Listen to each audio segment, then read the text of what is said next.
Bishop w'obureberezi bwa Ankole Right Reverend Associate Professor Fred Sheldon Mwesigwa yakabukire eminyeto etarukufahamagara gabo obwagomize ngo mingi haribo ne bahugiro mbyensi baremwa kutebekanisiza nyensya konkanywe ni nyenda nshome abo kubandi banyendeza je niza kutaho umutima no bwenje obundi nyensya nkatunga na scholarship rero banshashura scholarship zuruho ombureberezi bwa Ankole your first grade or yo mwojo ki hayitanu aha nambara high school tokushashura na fees neji nemo omwana wo mwishi hayitanu mukaga tokuza kushashura fees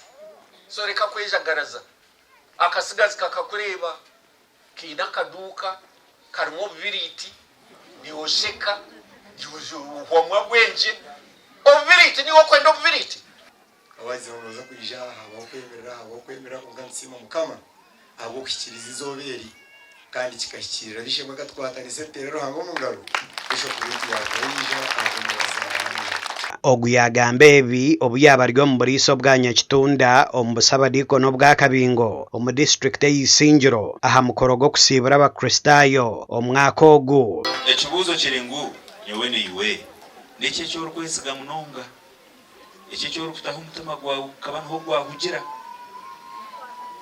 wareba hagire cyatwara ibitekateko byawe no mutima gwawe n'amagara gawe atari uruhanga cyo kimanyisa ngo kintu cyo wacaraniya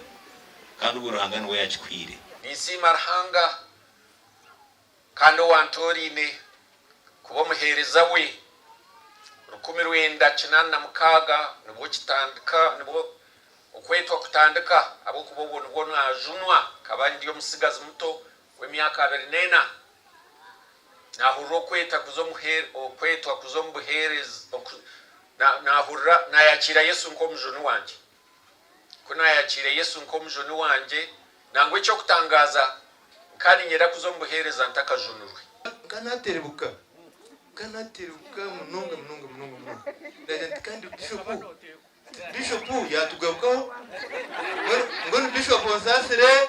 ngakihayo nangwa mbere nayo tisa umisho gawe abo kubona Patrick akuyampumurize yaje aturumarira nte atomushuba batumira ni mumanya atumura